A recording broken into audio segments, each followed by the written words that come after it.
The coffee was cold. My hand trembled as I held the chipped mug. Lorraine's voice crackled through the speaker. I sold your father's land, Clara. Maybe now you'll learn some respect. My throat went dry. The sound of traffic outside blurred distant and dull. She didn't say our land, she didn't ask. She announced it like a queen delivering punishment.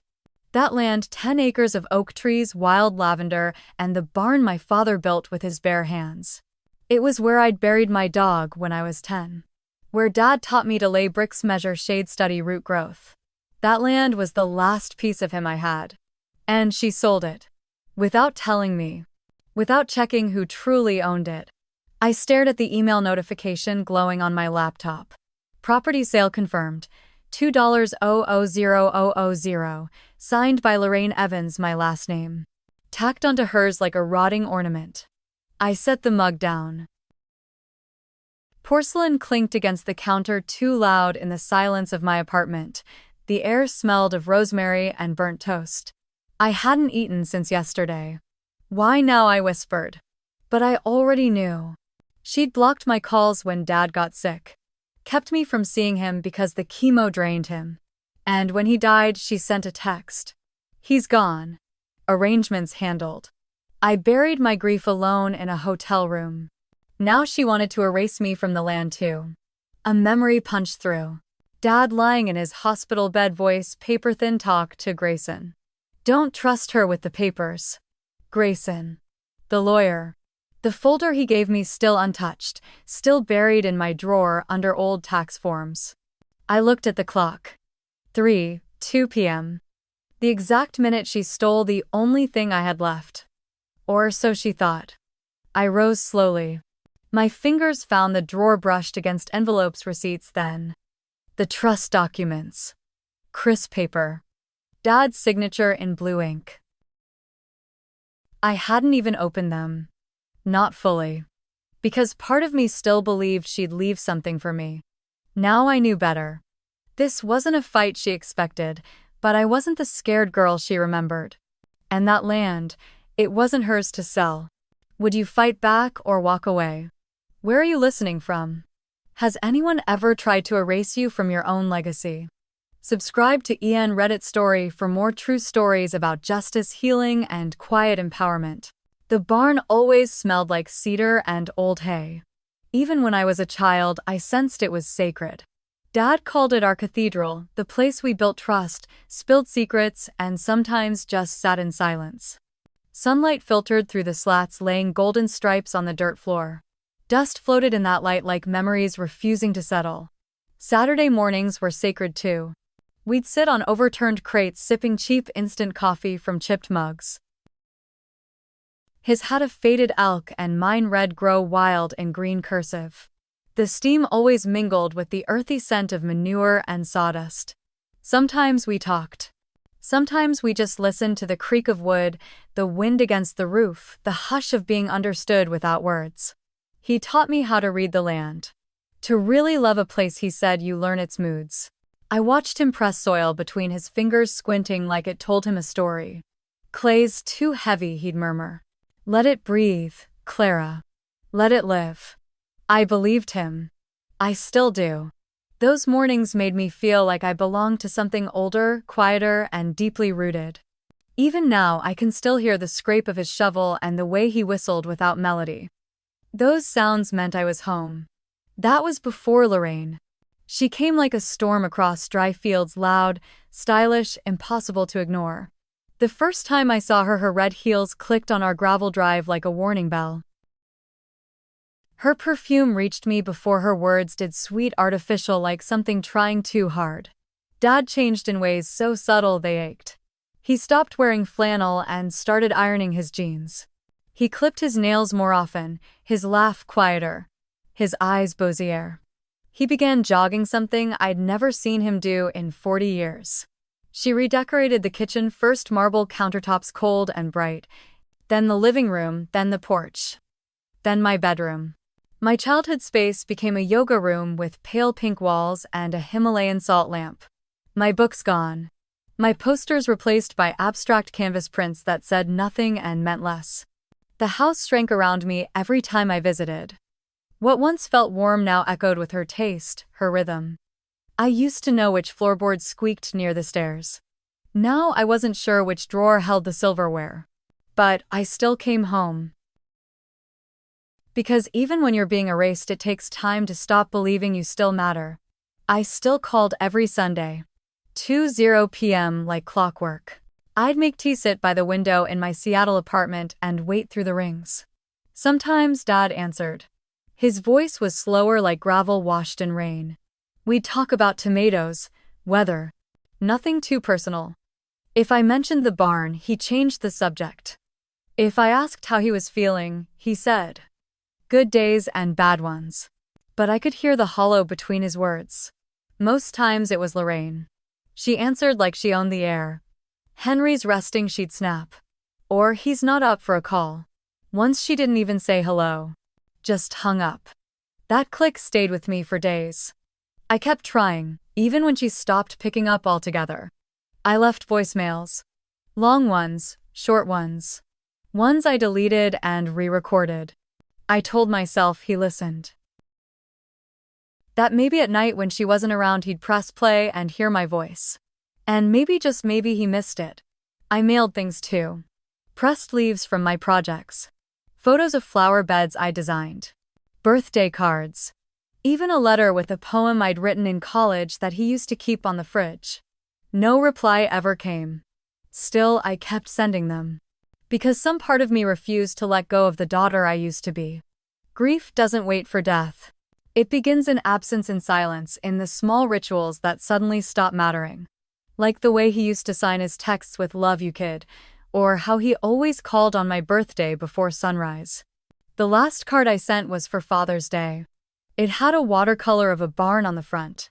I wrote, hope this reminds you of everything we built together. It came back unopened, returned to sender. Lorraine had moved them to a new address. She hadn't told me. I stared at the envelope for a long time. The handwriting I recognized. But not the message, not at this location. That's when it hit me. He was slipping away and she was making sure I wasn't there to see it. Or stop it. That night I couldn't sleep. The rain hit the glass hard. I sat by the window in the dark watching headlights smear across the wet streets. And I let myself ask the question I'd avoided for months. What if I'd already lost him? Not to cancer, but to control. To manipulation. To a woman who never saw me as anything but competition. And worse, what if he let it happen? The summer Dad turned 65, I got a message from his old neighbor, Mr. Langston. Just a quick email, hope your father's recovering well. Haven't seen you around lately. My stomach clenched. I hadn't told anyone he was sick. And Lorraine had certainly never shared updates with our old neighbors. She hated nosy people. I replied carefully. Thanks. I didn't realize he'd mentioned being unwell. Langston wrote back within the hour. Oh, didn't mean to alarm you. He mentioned treatments when I waved at him last spring. Looked tired.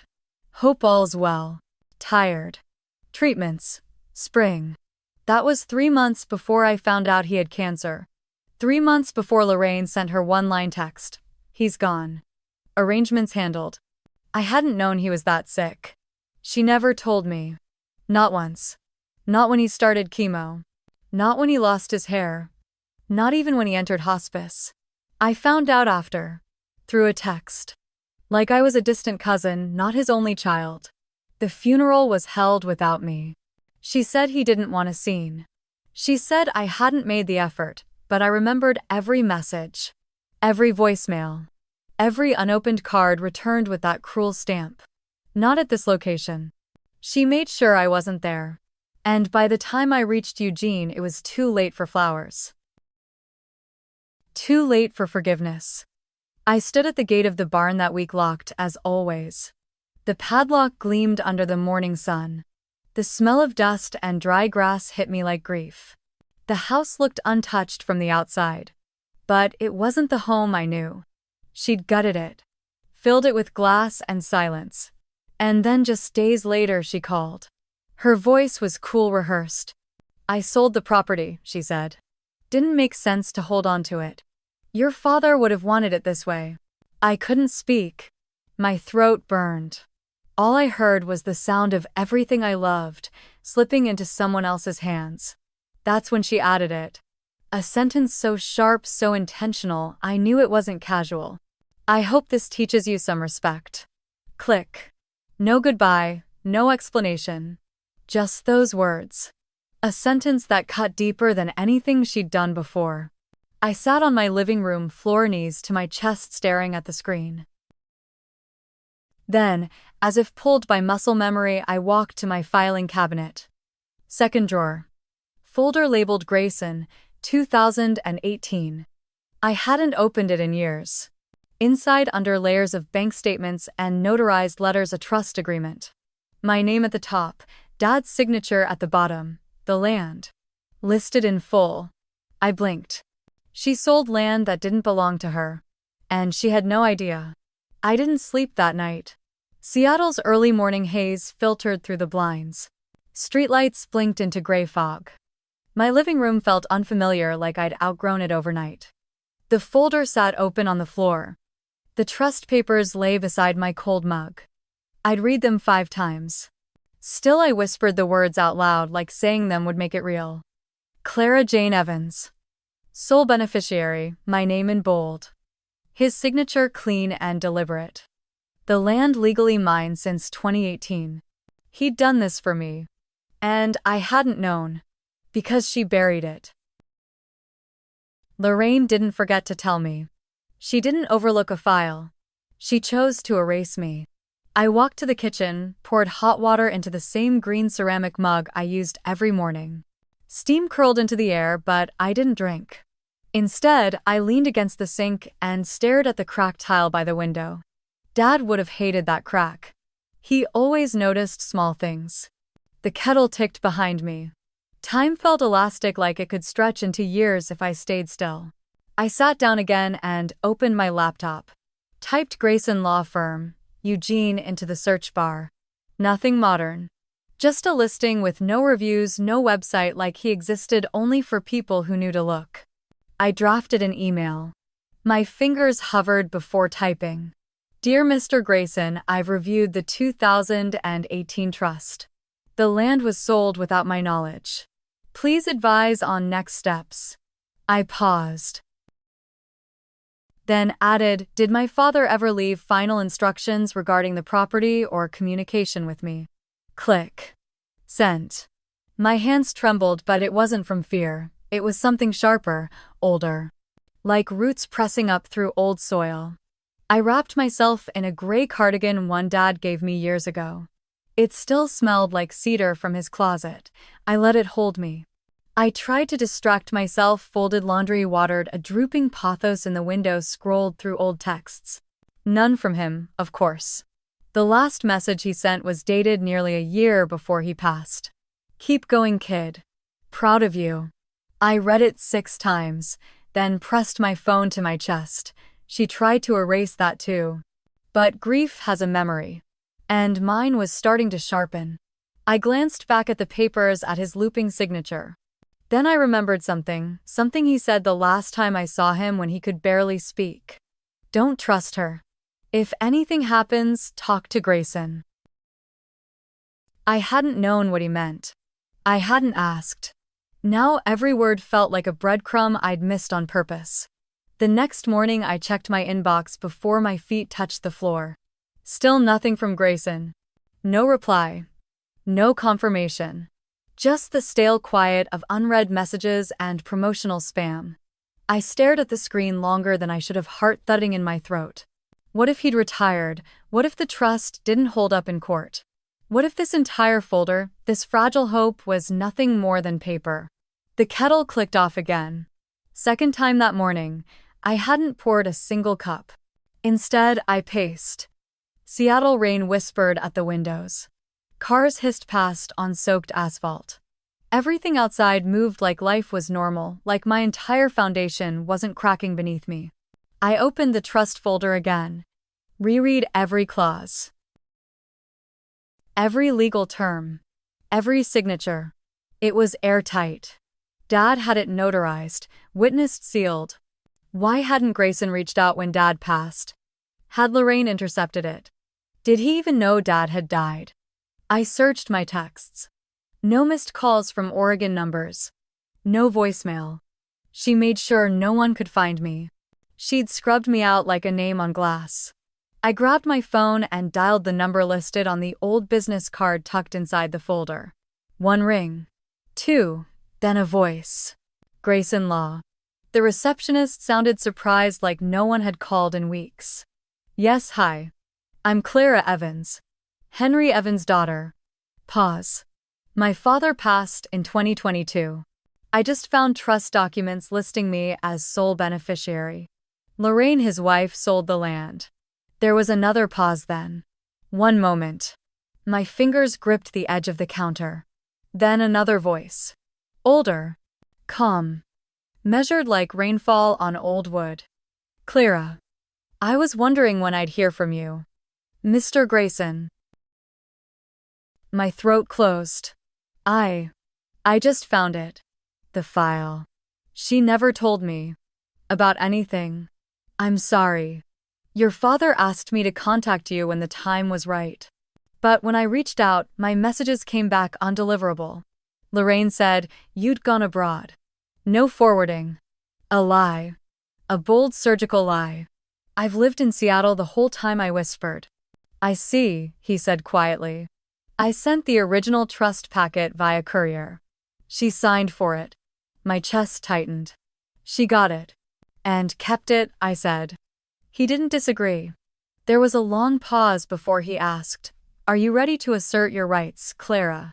That word assert settled in my bones like steel. I don't know what I'm ready for, I admitted. But I'm not letting her erase me. He cleared his throat. I'll send a scanned copy of the full file today. Start with that, then we talk next steps. Thank you, I said, but my voice sounded unfamiliar. Like someone older. Someone who had lost enough to finally stop shrinking. The email came that afternoon. Subject line Evans Trust Documentation. Confirmed enforceable. I opened it with shaky hands.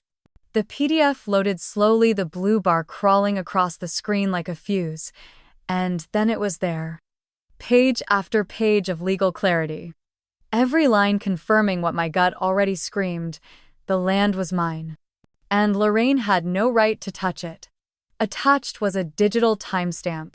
Dad signed the trust on the 3rd of March 2018. 3 weeks after his first biopsy. The same month Lorraine started redecorating the house. My stomach turned. I scrolled further: notes from Grayson, witness statements, contact logs. He had tried to reach me. Email bounce backs. 2 returned letters, both signed for, by Lorraine. She had buried more than my name. She had buried his wishes. I stood in the center of my living room, arms crossed tight over my chest. The noise of the world felt distant again, like I was underwater. Muted and rising. Lorraine hadn't just pushed me out, she'd rewritten the story and set it in stone. To her, I was the ungrateful daughter who vanished. The child who couldn't bother showing up at the funeral. And now she was about to pocket $2 million from something that never belonged to her. I felt my jaw tighten. My breath slowed. There was something ancient about the rage sitting under my ribs. It didn't shake or scream. It pulsed steady, rooted, inevitable. I opened my notes app and typed one word: counterclaim. Then another: title freeze. I didn't know all the steps, not yet. But I knew where to start. Grayson agreed to prep an official notice. He'd already contacted the buyer's legal rep to confirm Lorraine's authority. It was only a matter of time before the cracks began to show. I didn't call her. Didn't warn her. Let her live in the illusion a little longer. But that night I scrolled through her social media. Her latest post. A wine glass held high over a fire pit. Caption. When you do what's right, life rewards you. Number sold it, number fresh start. I stared at it for a long time. Her smile gleamed under string lights I'd never seen before. Probably bought with the deposit. I closed the app, and something inside me clicked. Not shattered, clicked. Like a door unlocking from the inside. She thought I'd been erased. She thought silence meant surrender. But I'd been watching, waiting, and now I had the one thing she never thought I'd find: proof. The question was no longer if I'd stop her, it was how. I didn't want revenge. At least not at first. What I wanted, what I needed, was the truth to be louder than her lies. And the truth was sitting in my inbox, stamped and signed. I printed every page. 3 copies. One for me, one for Grayson, and one for her. I slid them into a manila envelope. Wrote her name in blue ink. My handwriting didn't shake. Not this time. Seattle was gray that morning. Rain pressed against the windows like it wanted in. I let it tap while I made coffee black, no sugar, just how Dad used to drink it before she came along with her lemon cleanses and green smoothies. Lorraine had changed everything. Not just him, she rewrote our home. Our routines. Our memory. She threw away the quilt Mom had made. Sold the old piano I played as a girl. Painted over the mural Dad and I had drawn in the mudroom, our silly sunflowers and crooked birds now hidden beneath beige gloss. She deleted us piece by piece. And now she wanted to delete me from the land. From the story. From the legacy. Not this time. I opened a fresh document. Started writing a statement of interest, plain language, just facts. My full legal name. The trust date. The parcel number. The boundaries of the land, every acre, every tree, every memory. I attached scanned copies of the trust. Photos of me and Dad, me kneeling in the garden, him standing behind me with dirt on his hands, proof of presence. Proof of blood. I sent the file to Grayson. He called within the hour. We'll halt the sale if she hasn't closed yet, he said. She's listed as owner on the public record, but only because the county never saw the trust. She forged nothing, I asked. No, he said. But omission is its own kind of theft. That word omission cut deeper than I expected. Because that's what she'd done to me for years. Not just steal, but erase. Can we contact the buyer? I asked. Grayson paused. We can. But I suggest waiting. If she believes the deal is done, she'll reveal more. Reveal more. That made my skin prickle. Because Lorraine didn't just crave money. She needed an audience. Every win had to be posted, paraded, parroted, and that gave me time. I logged onto Zillow. Found the listing. 10 acres of historical family land, pending. Pending. Not closed. Yet. I stared at the photo. The barn still stood, weathered, tilted. But it was there. A piece of Dad still breathing on the screen, and then I saw it. In the background. Barely visible, but undeniable. The mural. She hadn't painted over it after all. I leaned closer to the screen. Zoomed in. There behind the listing text, half hidden by shadows and a rake leaning against the wall, was our sunflower mural. Dad's crooked petals. My lopsided bees. He always teased me those bees looked drunk, Clara. But he never painted over them. Neither did she. She didn't paint over it because she used it. In the photos. To make the property look authentic, rooted, rich with family history, she kept it for effect. For value. My stomach turned. I clicked through the rest of the images. The garden we planted still there, though overgrown. The same porch swing I cried on the summer after my first heartbreak. Even the cracked stepping stones with our initials still etched in cement. She used every inch of memory as marketing, perfect for restoration. Deep heritage, full of love and stories. Love and stories. She put those words into a listing. And not once did she put my name. I opened a new tab. Searched the listing agent. Lorraine herself. Of course. A realtor until the end. Closing on emotions she didn't earn. Packaging legacy into bullet points and hashtags. I called Lily. We hadn't spoken in months, busy lives, missed birthdays, excuses that used to feel reasonable. But when she picked up and I said, I need your help, she didn't hesitate. Where do I need to be? She asked. Eugene, I said. My father's land. She's trying to sell it. A pause. She used our mural lily. It's in the photos. The line went quiet for a beat. I remember painting that thing with you, she said softly. You cried because you thought your bee looked stupid. Henry made us lemonade. My throat tightened. Come, I whispered. I'm packing a bag, she replied.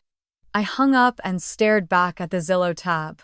The words blurred, but the anger didn't so. It sat in my chest like stone. Heavy. Unmoving. Necessary.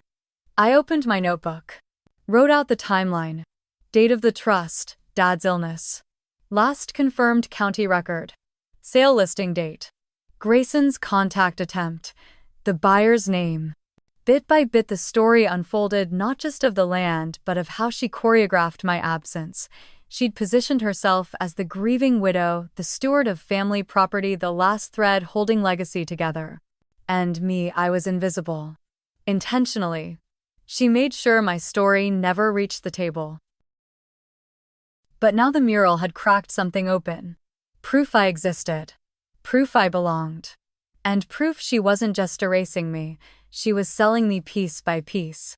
The next morning, I stood in front of my closet with a strange intensity. Not for style, for armor. I chose a dark navy blazer Dad once complimented. Professional but not soft, he'd said. Back then, I didn't understand how clothing could hold memory. Now I knew better. The train from Seattle to Eugene cut through fog and pine and silence. Lily met me at the station in her dented Subaru holding 2 coffees and a look I hadn't seen since we were 20, defiant loyalty. You look like a lawyer, she said, sliding into the driver's seat. I need her to see me that way, I replied. She handed me the coffee.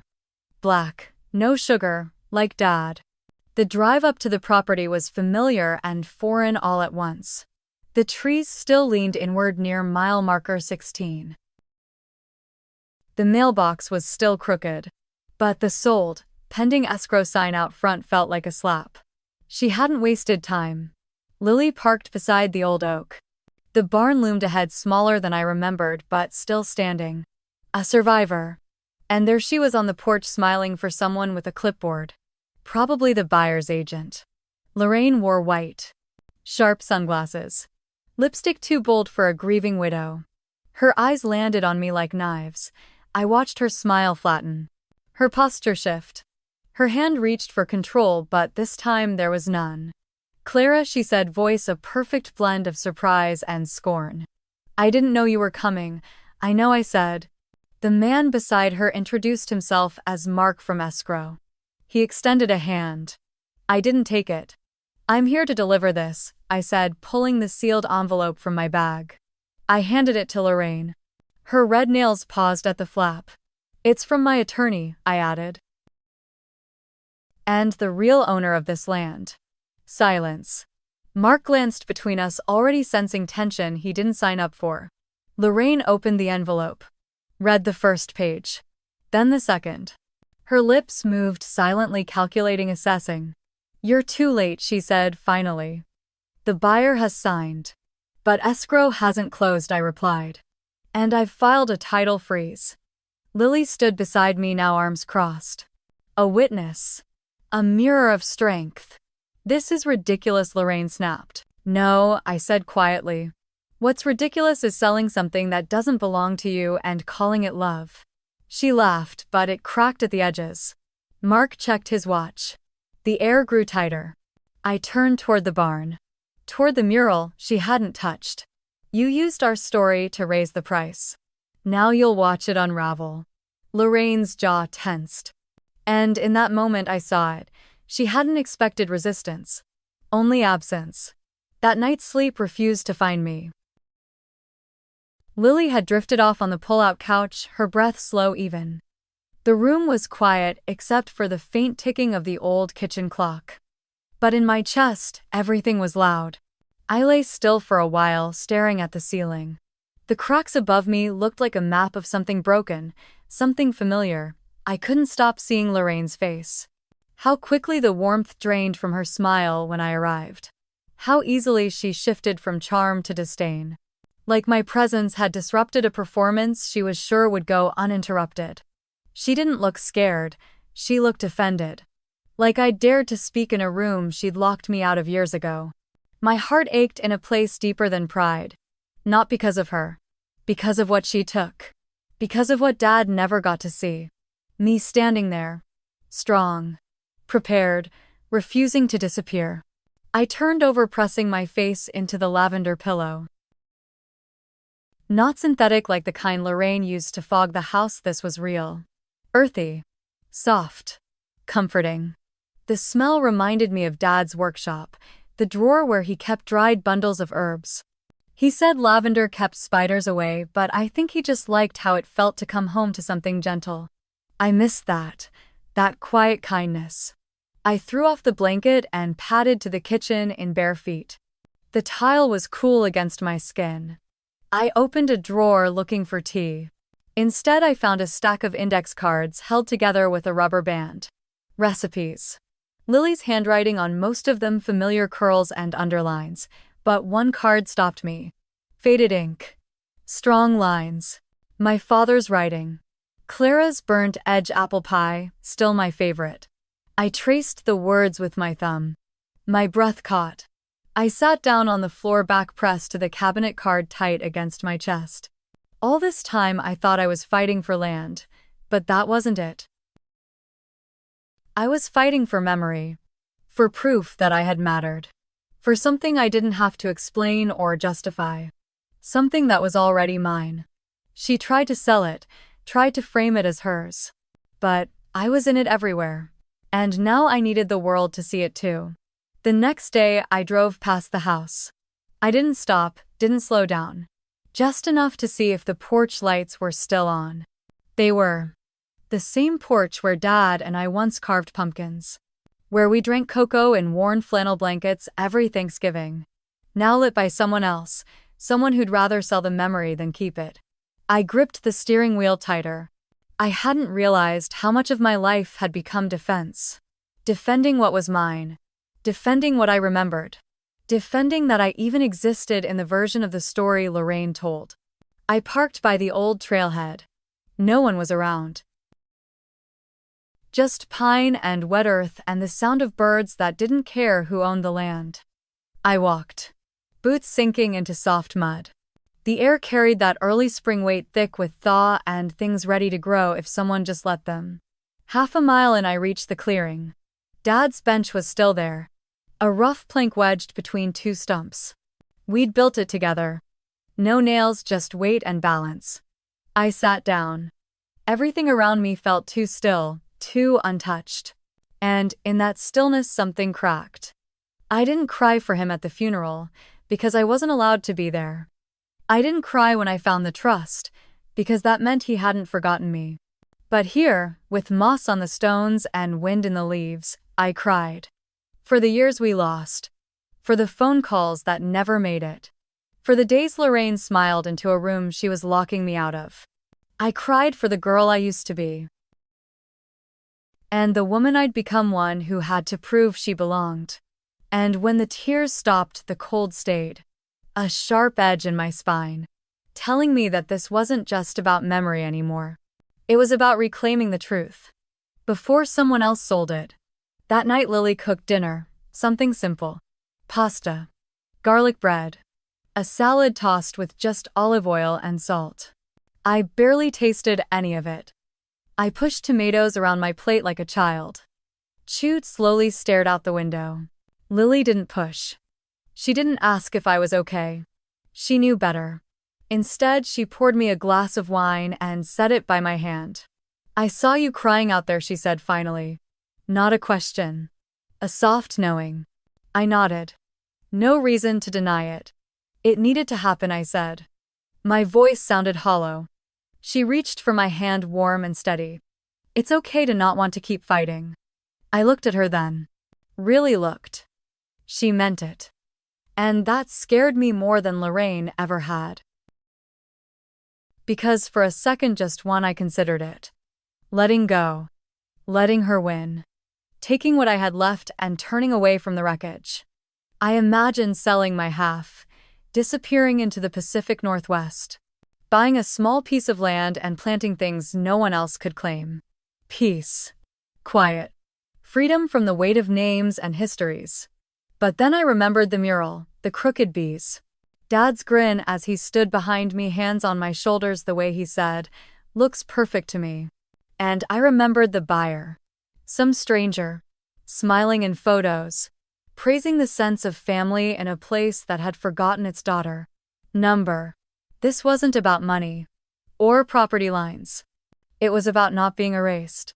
Again. I finished the wine. The glass clicked gently on the table. Lily squeezed my hand once, then let go. I stood, grabbed my laptop, and opened the file from Grayson. My name was still there, bold and firm. Maybe I didn't have to burn anything down. Maybe I just had to hold the line. Grayson called me 2 days later. "We need to move fast," he said.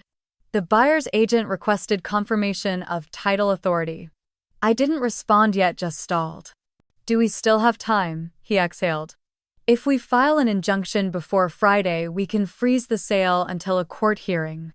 It won't undo the listing, but it'll stop the transfer." I wrote the date down on a sticky note. Friday. 4 days.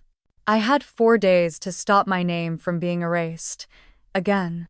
After we hung up, I sat in Lily's kitchen with my laptop open, files spread across the table like puzzle pieces. Emails from Grayson. Trust documents. Property maps. Screenshots of Lorraine's listing. I created a folder labeled Legacy Defense. It felt dramatic, but it also felt necessary. Every night for 3 years I'd avoided thinking about Dad's last months. Now I was combing through legal evidence like a lawyer in my own trial. Lily made tea. Set a cup beside me. "You're doing good," she said. I didn't answer, because I wasn't sure that I was. All this. It didn't feel noble. It felt heavy. I missed my job. Missed getting my hands dirty with soil and roots. Missed seeing something grow. It felt like pruning rot. Necessary, yes, but nothing beautiful came out of it. That night, I sat in the guest room and opened the cardboard box I'd taken from Dad's garage years ago. Inside, old photos, a pocket knife, a scratched metal tape measure, and a spiral notebook. I recognized it instantly. His handwriting. On the first page, written in slanted blue ink design notes, "If I'm not here to help her, at least this will." My hands trembled. I flipped through pages of sketches. Irrigation systems. Planting patterns. Notes in the margins like "Clara hates symmetry. Make room for chaos. Shade trees near her bedroom for the morning light." Tears welled again. Not from sadness, from being seen. Even after everything, he had still been trying to leave something for me. Not for Lorraine. Not for a buyer, for me. And now, I owed it to him not to let that intention vanish under a signature line. I stared at Dad's notebook until the morning light started to stretch across the window. The pages were soft with age, the corners curled from years in the garage. He had labeled every section: soil ratios, wind direction, wildlife compatibility. It read like a love letter to the land, and to me. He left these notes not for a buyer or investor, but for his daughter. The one he trusted to carry it forward. I ran my fingers over a small sketch: our barn surrounded by oak trees. He'd written under it, "Keep this view clear. Her future will need roots." Something hardened in me then. Not bitterness, not even anger. Conviction. Lorraine didn't just try to sell property, she tried to sell something that was never hers to touch. By noon, I had booked a time at the county recorder's office. Grayson overnighted the motion for injunction. Lily printed everything twice. "You're sure you're ready?" she asked as we packed the folders into a canvas bag. "No," I said. "But I'm going anyway." We drove in silence. Downtown Eugene looked the same: red brick storefronts, that coffee place with the chipped green awning, the bookstore Dad used to take me to on Sundays. Inside the county office, the air smelled like old carpet and copier toner. A man named Travis met us at the counter. He wore a gray sweater and blinked like he hadn't spoken to anyone all day. "I'm here to file a temporary injunction on a land transfer," I said. He glanced at the address. Raised an eyebrow. "This parcel," I nodded. We've had a few inquiries about this one already, he said. Looks like someone's in a hurry to close. I'm not in a hurry, I replied. I'm in the right. We handed over the documents. Travis took his time. Stamped each page. Scanned everything into the system. Typed a note into the computer slow and methodical. When he was done, he handed me a printed copy. Consider the transfer frozen until further notice, he said. You'll be contacted when the court date's confirmed. I exhaled. Lily squeezed my arm. Walking out of that building, I felt taller. Not because I had won, but because for once I wasn't waiting for permission to exist. I was claiming what had always been mine. Not for profit, not for pride. For truth. And it was just the beginning. Back at Lily's house, I placed the stamped injunction packet on the table like it was something sacred. Because it was. Proof that I wasn't invisible anymore. Proof that I wasn't just grieving, I was moving. Lily poured tea into 2 mismatched mugs. Mine read, "You are here." I stared at it for a moment. I never thought I'd do this, I said quietly. She sat across from me. Fight for something that was yours. No, I said. Believe that anyone would care. Lily reached for my hand again. You care. That's enough. I smiled, but it didn't quite reach my eyes. Not yet. Because something still twisted in my chest. Not fear, not doubt. Grief. The slow aching kind. The kind that shows up when you're finally still long enough to feel it. I missed my dad's voice. The way he said kiddo when I got frustrated. The way he clapped me on the shoulder after a long day in the yard like I'd just carried the whole world. And I missed who I was when he was around. A little braver. A little less tired. I walked over to the windowsill where Lily kept an old ceramic pot full of soil. No flowers, just dirt. Waiting. I dug 2 fingers in and let the soil press beneath my nails. Cool, steady. Grounding. Sometimes I think healing starts with remembering who you were before the silence. I grabbed a pen. Opened my notebook. And wrote one word: restoration. Not revenge, not justice. Not even inheritance. Restoration. Of land, of memory, of self. Later that evening, I received an email from Grayson. Subject: buyer withdrawal in progress. You may want to prepare. I clicked it open. Short message. Just one line: the buyer has seen the trust. They've hired counsel. I stared at the screen. Part of me felt relief. The other part, cold awareness. Lorraine was going to fight. And not quietly. She wasn't someone who folded. She was someone who escalated. And I needed to be ready. Not just with paperwork. Not just with dates and notarized seals. With truth, with composure. With clarity. Because the next time we'd meet, it wouldn't be on a porch or under string lights. It would be across a table. With her smile gone. And my voice steady. Would you let someone rewrite your ending or start drafting your own? 3 days later, I met the buyer in person. His name was Will. Late 40s. Well-dressed but not flashy. The kind of man who shook hands with both confidence and caution. We sat outside a cafe in downtown Eugene. It was chilly, just enough to keep most people indoors. But he'd picked the table himself, said he didn't want to be overheard. His coffee arrived before I sat down. Double espresso. He didn't sip it. I placed my folder on the table. He did the same. And then we looked at each other, not like strangers, but like 2 people forced into the same storm. This wasn't just a transaction to me, he said, voice steady. I was planning to live there, build a life, plant things. I nodded, trying to keep my voice calm. I understand, believe me, I do. But that place, it was never really for sale. He studied me. Not aggressively, just weighing. I read the trust, he said. And the court filing. You've got a case. I waited. There was more. But I'm not here because of legality, he added. I'm here because your stepmother lied to me. And I don't do business with liars.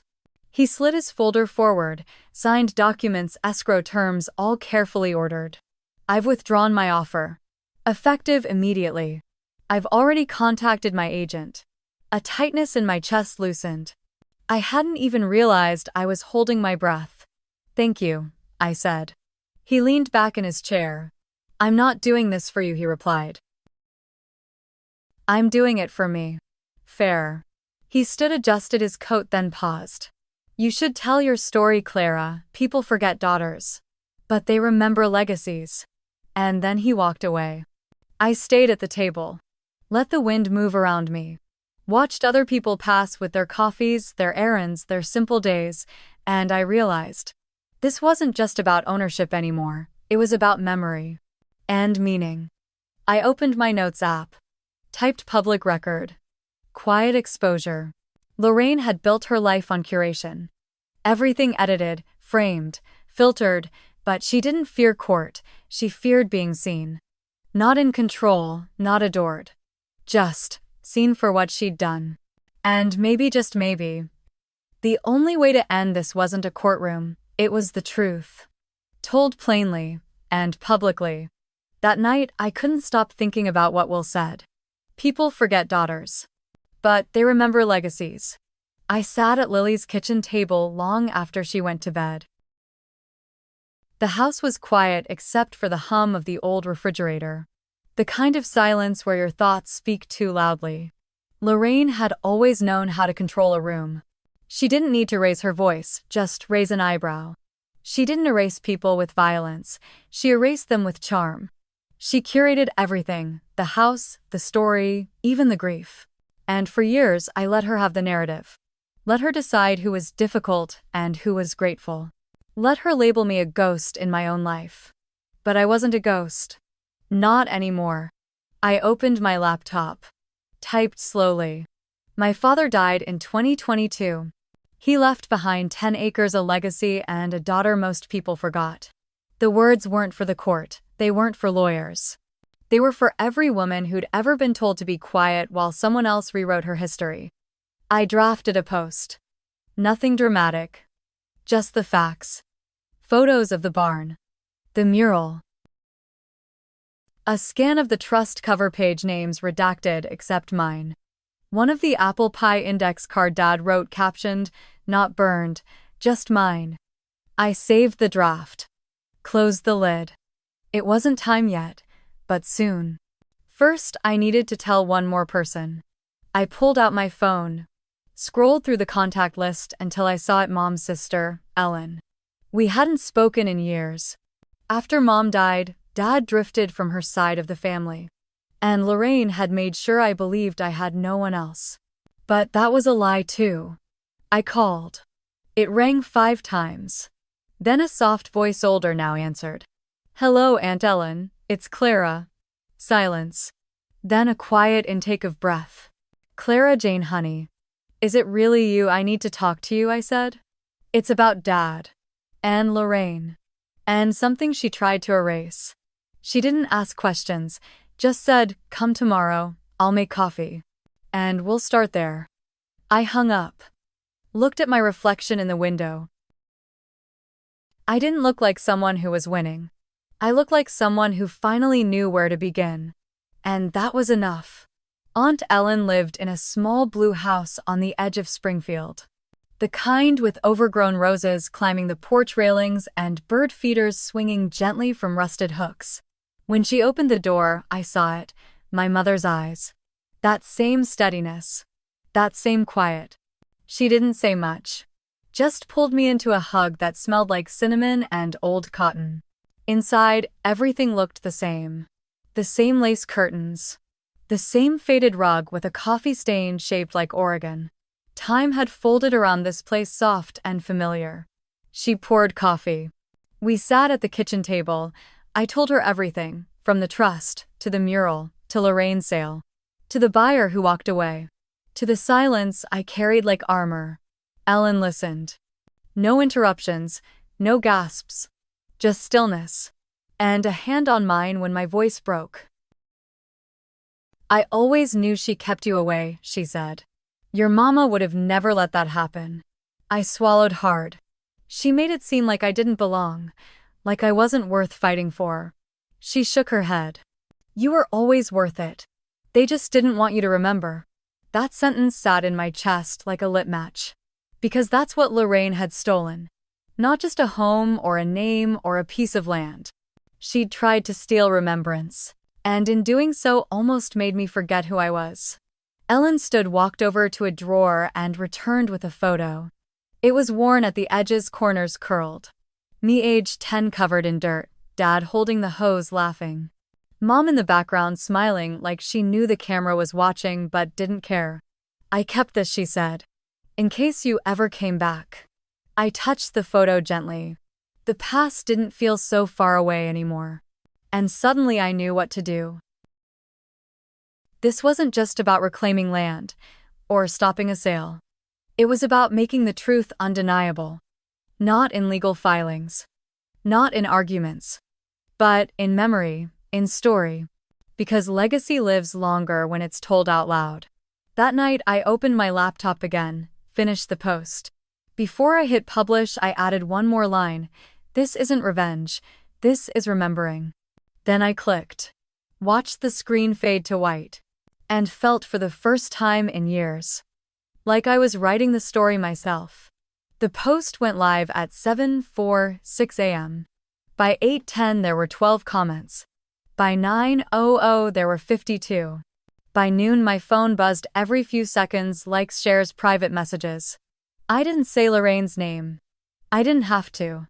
I let the facts speak. The mural photo. The trust document redacted except for my name and Dad's, the recipe card, the porch swing, and the caption, "Some people inherit land." I inherited silence. This is what happens when you speak. I didn't expect the reaction. Strangers shared their own stories. Of being cut out of wills, of step-parents who swept in, of families who rewrote history and left no room for truth. One woman wrote, "I wasn't at my mother's funeral either. You're not alone." Another, "My sister sold our family home behind my back. This made me cry, thank you." I sat on the floor of Lily's living room wrapped in a blanket, phone buzzing beside me. I didn't feel powerful, I felt exposed, but I also felt seen. And then the call came. Unknown number. I answered. Clara Evans. Yes. This is Dana Torres with the Register Review.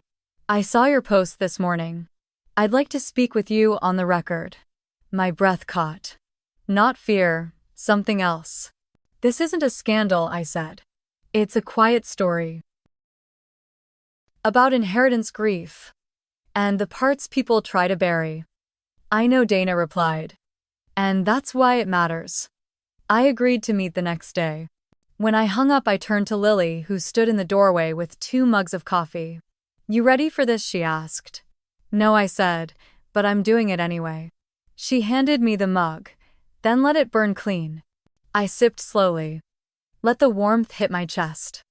Lorraine had always wanted to control the narrative. But now it wasn't hers to shape.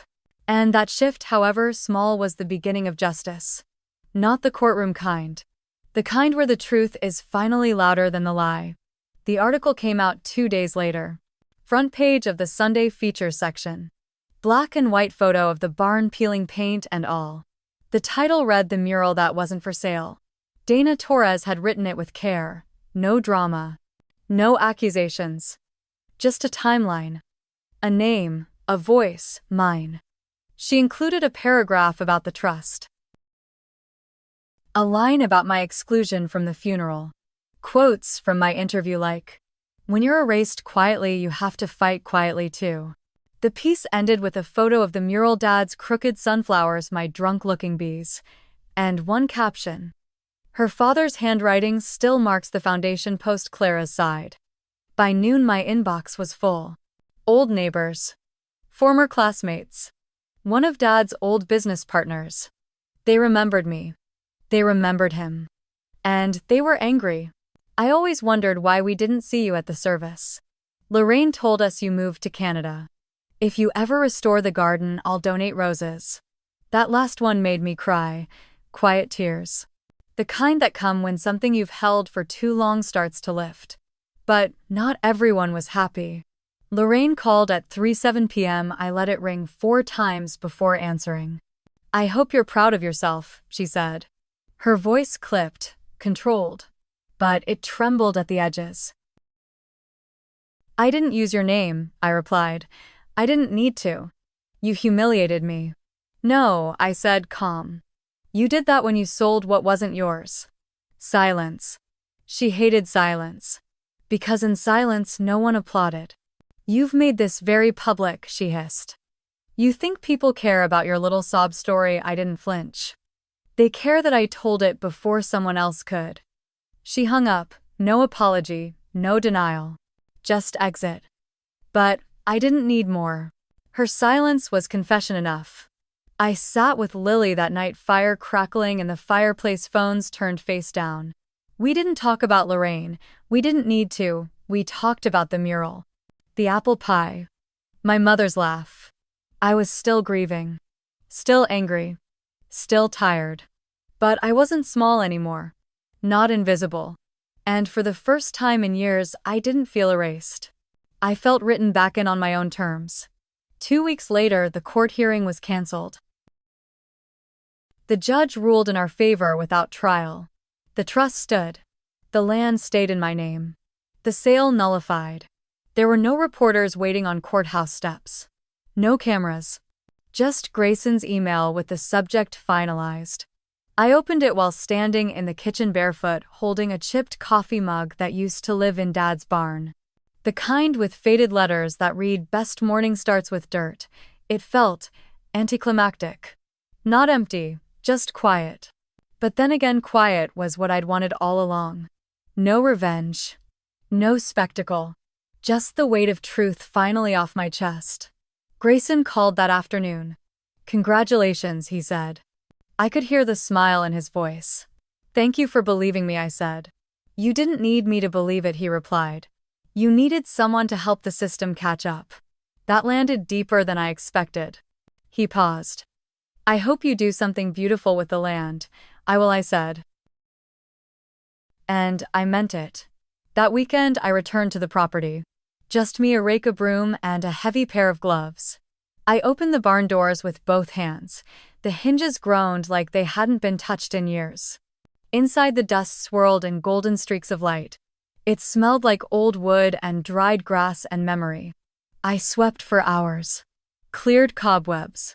Opened every window. Let the wind carry the weight out. I found a single chair near the mural. Dad's old camping stool. I sat on it, stared at the sunflowers we painted, bees still flying crooked. They were flawed, off-center, unrealistic. But they were ours. I ran my fingers over the flaking paint. Whispered a soft, I'm still here. I didn't cry. Not this time. Instead, I breathed. In, out, steady. Later that evening, I walked the perimeter of the land. Every corner, every oak. Every piece of fence that needed fixing. I didn't see ghosts. I saw beginning. When I reached the far end of the property, I found a small rusted sign Lorraine must have left behind. Sold, pending escrow. I pulled it from the ground, wiped off the dirt, and flipped it over. On the back in fading Sharpie, someone had scrawled, "Legacy is what's left when lies are gone." I smiled. Didn't know who wrote it. Didn't need to. Because now, it was mine. The land was quiet again. But this time the silence wasn't sharp. It was soft like flannel dried in the sun. I stood at the edge of the field just after sunrise. The sky wore that faint lavender hue only April mornings know. Coffee steamed in my thermos. The clipboard in my hand held sketches, not arguments. Plans, not proof. It struck me then how many months I'd spent defending, proving, fighting just to stand here and breathe. Not to win. To belong. The barn stood sturdy in the distance, no longer sagging. Fresh beams where the rod had been. But the mural I left untouched. Dad's crooked sunflowers, my off-balance bees. They were flawed. But they were us. Several people had offered to repaint it. I know someone who could restore it perfectly, one had said. I smiled, declined. Perfect is not the point. I wanted the cracks. The uneven strokes, the story that showed itself through imperfection. That was the whole reason I fought to keep things real. Lily helped me design the layout for what would come next. A teaching garden. Raised beds. A circular gathering space shaded by the old oaks. I'd call it the Marian Fund after my mother. Not just for sentiment, but because she too had been erased in quiet ways, forgotten in footnotes. Overshadowed by louder names. The fund would offer microgrants to women reclaiming family land, restoring homes, restarting lives. Nothing flashy. Just enough to start again on their terms. We launched the website without fanfare. No press release. No gala. Just a page with one line in bold. For every woman who was written out but chose to write back in. The first donation came from Will. The second from one of Dad's old neighbors. The third anonymous. But I recognized Ellen's handwriting on the note she tucked into the envelope. Each time a name appeared, I didn't feel victorious. I felt tethered. As if the fight had stitched something back together I didn't know was frayed. One morning, I walked the old gravel path alone. The air smelled of loam and wood smoke. When I reached the barn, I pressed my hand against the mural's center. The bees had faded slightly, but they were still flying. So was I. I closed my eyes and whispered, "I'm home." Some mornings I forget to check my phone. That used to terrify me. Now it feels like permission. I wake with the sun-brew coffee in a dented stovetop pot I found in Dad's garage and sit on the back steps wrapped in a quilt Aunt Ellen brought down from her attic. It still smells like cedar and old winters. There's no buzz here, no expectation. Only birdsong, the creak of wood, and the quiet hush of breath returning to my chest after too many years of holding it in.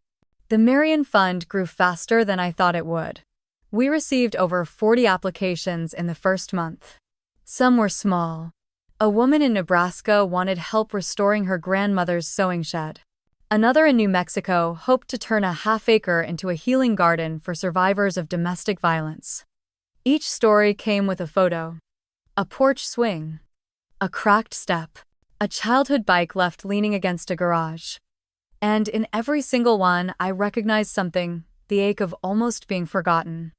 And the decision not to be. I read each letter slowly like prayer.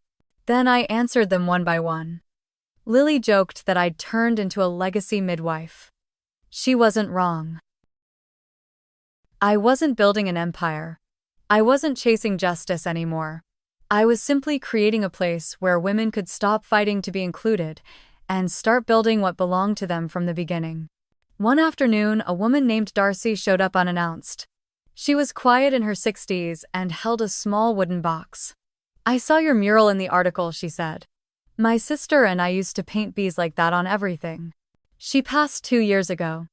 I brought this for your wall." Inside the box was a hand-carved sunflower. Rough, imperfect, full of care. I nailed it beside the mural's edge. Now, when I pass it in the morning, I see the crooked bees and hers. We're not restoring the past here, we're layering it. Stitching new color into old cloth. Dad used to say land doesn't care who owns it. It remembers who tends it, so I tend. Daily, quietly, without permission. Because what I have now is more than land. It's authorship. And after years of silence, I've learned how to write things that last. Fall came early that year. The kind of fall that doesn't knock, just walks in through the back door. The air held a chill that settled behind your ribs, and the trees turned like they'd been waiting all summer to finally let go. I spent most days on the land.